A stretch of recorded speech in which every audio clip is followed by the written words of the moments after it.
One day, I was going for a walk in my neighborhood when I found a mysterious VHS tape on the ground. I picked that thing up and ran right home to pop that in my VCR, which I ended up doing. When I turned it on, SpongeBob SquarePants came out of my TV. I was so super excited because SpongeBob SquarePants is my favorite cartoon ever. But this was no ordinary SquarePants. This was the elusive SpongeBob.mp4. Before I had any time to react, he pulled out a gun and shot me in the head. Luckily, my brother was home, and when he saw I was dead, he got so mad he turned Super Saiyan. Then he killed SpongeBob.mp4 because he was so mad. Oh, and also, I'm a ghost now. That's how I told you this story. Okay, bye. The end.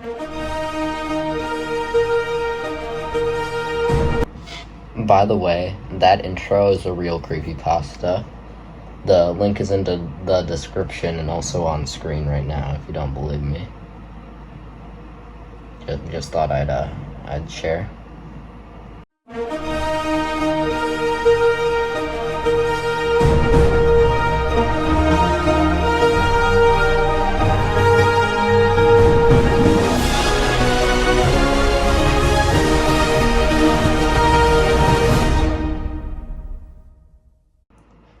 Well, hello everybody. Today I thought I'd prepare for you something a little special. Quite possibly the scariest thing I've ever reviewed on this channel. Creepypastas. You know them. They haunted the internet in the 2010s, made a little bit of a comeback with the Friday Night Funkin' mods, and then kind of disappeared again, which is where they're at right now. But, I thought I'd go over them. I know these stories scared me the heck out of me when I was younger. I really don't know why a lot of these stories aren't very good, but I don't know, must just be me, I guess. But either way, let's not waste any more time and get right into it.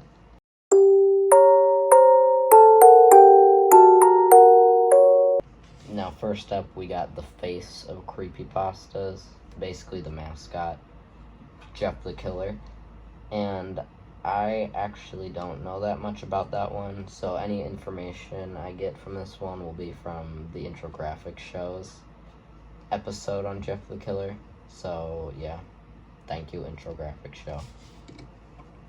Now this story takes place way before Jeff was a killer. This is back when he was Jeff, the basic white guy. He had a brother named Regular Gus. He also had a regular father and a regular mother, too. Now, Jeff and his regular family had just moved into a new town, so were common figures of ridicule from the local bullies. Their names were like Timmy Tough Knuckles or something. Now, these bullies would almost always pick on Regular Gus right in front of Jeff. So one day, Gus decided he had gosh darn diddly had enough, and he pulled out a knife on their gosh darn diddly guys, I don't know. Now this little stunt got Regular Gus arrested by local law enforcement. This experience upset Jeff and made him not leave his room for a very long time. Until one day when his regular mom told him to get off his butt and go to some random 8-year-old that he didn't know's party. And when he went there, guess who else was there but them gosh darn diddly bullies, gosh darn it. They tussled around for a while until the bullies got the upper hand by pulling out some gasoline and lighting Jeff's face on fire. 3 days later, Jeff woke up in the hospital with his face all bandaged up.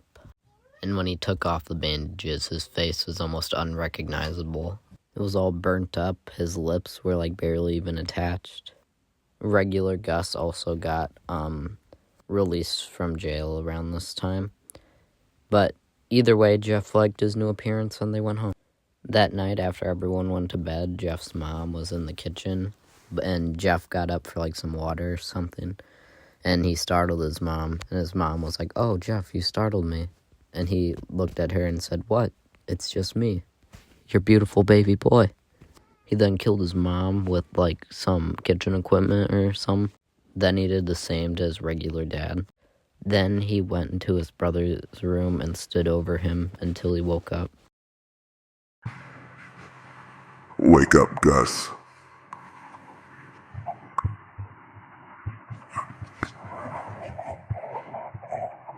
It's just me, your brother.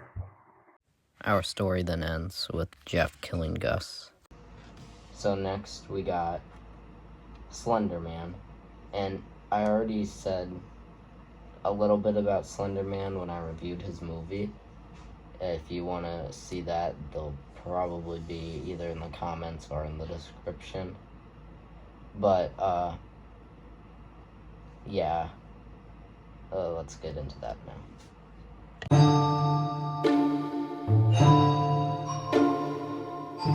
There actually isn't as much of a story when it comes to Slender Man. All there really is the story of the game, so that's what I'm gonna do. And this game doesn't even really have that much of a story, so I'm just gonna be improvising most of this. Once upon a time, there was this guy who really liked to explore things. Caves, wood, abandoned buildings, anything. And one day, when he was exploring an abandoned woods at the middle of the night for some reason, he found a little kid drawing. He thought this was pretty weird, but he picked it up and took it with him anyway. Then he found another one. But as he walked through the forest, he couldn't help but feel like there was something following him. This didn't bother him too much, though, and he just shook off the feeling and kept looking. Then he found another drawing. And another. And another. And another. And another. Until he had 7. And he thought this was pretty weird, so he took them home with him. The end, I guess. Like I said, there really isn't as much of a story when it comes to Slender Man. It's just kind of walking around in the forest looking for papers while he follows you around. There really isn't much to it. Alright, now this next one, I'm a little embarrassed to admit, but people used to be scared of the boogeyman. I used to be scared of Sonic.exe being under my bed. I don't know why. Let's just do this, I guess.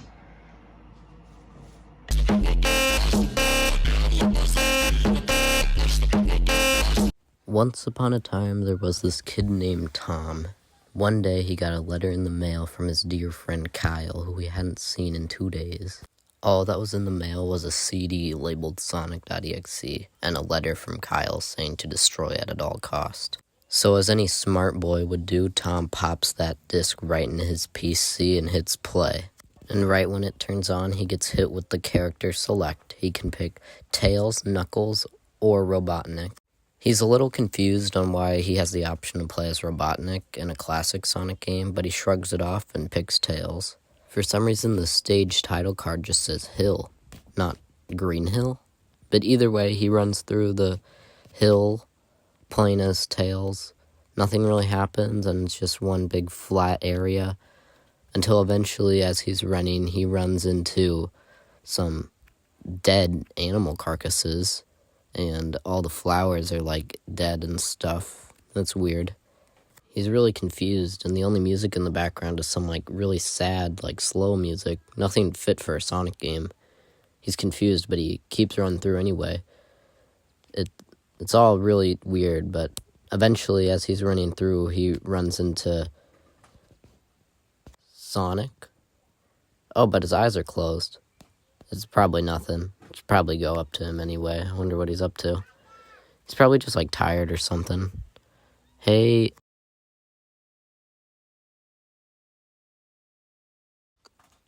Nah, I actually don't. You can go do something else. I'm kind of good, actually.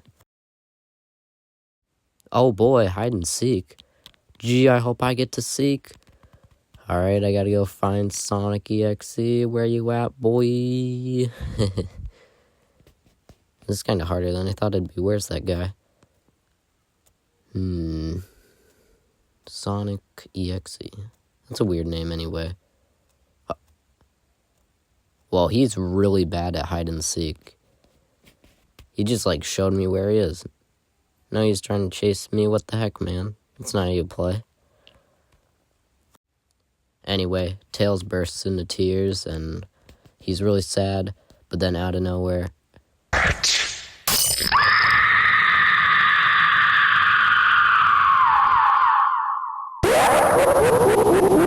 You're too slow. And you're thin for someone who likes food. Anyway, Tom is very upset by this and goes to take a nap.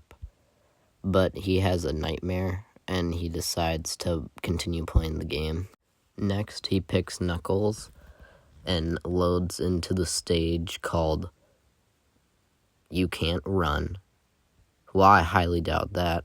Watch, I'm gonna run right now. Can't get to me, boy. Sonic.exe wishes he was as fast. Might even jump a couple times just to show him.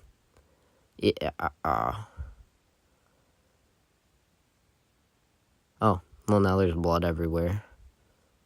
Is that Tails' blood? How'd it get over here? Oh, hey, look, he's like doing like yoga or something. Found you. Bro, I was looking for you. Now I gotta punch.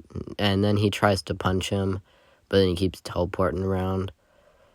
And then this part actually was the only part that kind of creeped me out, like on the rewatch. And he kind of runs around until he gets tired.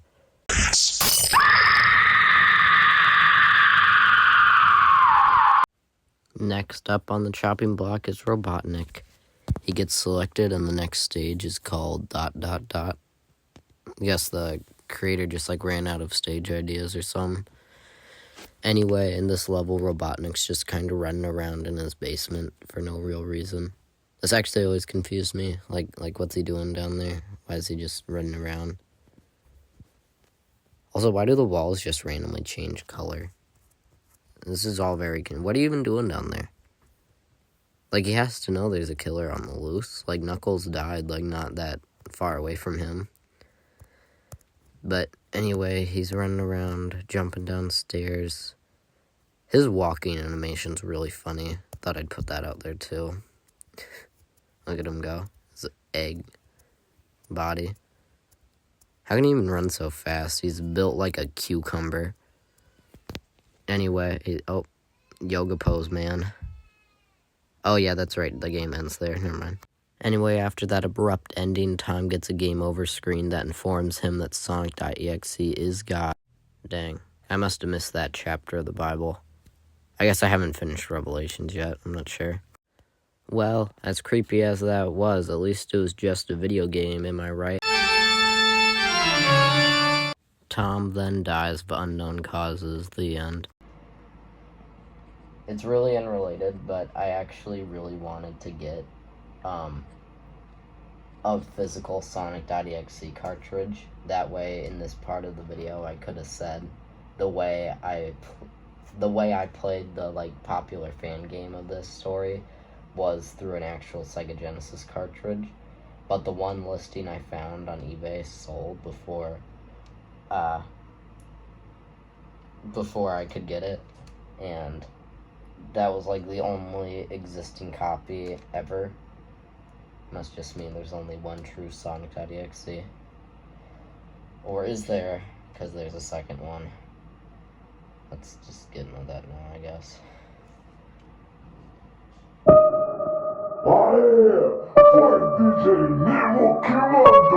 I'm actually not going to go as in-depth with this one, because all you need to know is the story really sucks. Like, it sucks so bad. It was only on Creepypasta for like 2 days, and then it got taken down by the creator, and then it became lost media for like 6 years until it got uncovered like 2 years ago. But all I really wanted to share was halfway through the story, the main character has like a nightmare, and I just wanted to share this one clip from Joe Doughboy. Sonic had lobotomized me. And also this other clip from the very end of the story. And this is after he gets a DM from Sally.exe to unleash Sonic.exe onto the internet, because she like tricks him into thinking he's trapped in the game. I'll probably make a separate video on this story someday. The story is just like really bad, man. You have no idea. Anyway, after he unleashes Sonic EXE onto the internet, he realizes what he just did and says this. I couldn't believe it. Sonic is a demon that can control the reality in any game, and can now control the reality in this world. I've been tricked by my own favorite character to let the embodiment of evil itself loose onto the world. He will invade your computer now and drag you into his nightmare realm, which is now spewing out of control into our world now. Sonic is the devil himself, and Sally's just another pawn in his horrid game. Sonic is everywhere. He could be anywhere in my house. Even as I'm typing right now, I fear Sonic will come to get me any moment now. He's free. He's free and he's ready to take our world. I can feel him breathing down my neck. I know he's right behind me. Anyone who's reading this, run! Just fucking run! Sonic's coming to get you! He's coming for all of us! Run! Just run! Sonic's coming! Sonic is the devil! The very embodiment of evil! He's coming to get you! He will not stop! Run! Run! Run! Run! Run! Run!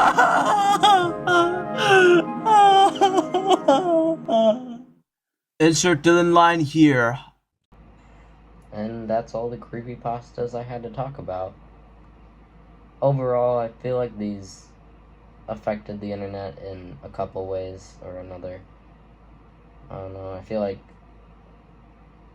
would the world have been a better place if these creepypastas had never been written? The internet probably would be, but I don't know. Maybe we're living in the lighter timeline for once. Sorry, I was gonna do like a hallelujah thing, but my throat hurts. Been talking about too much Sonic.exe.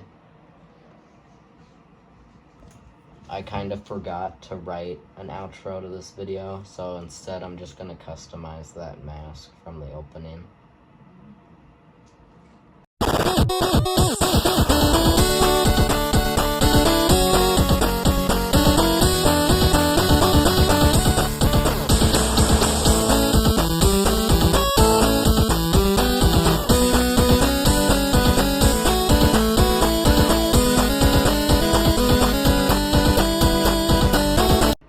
There, look at that.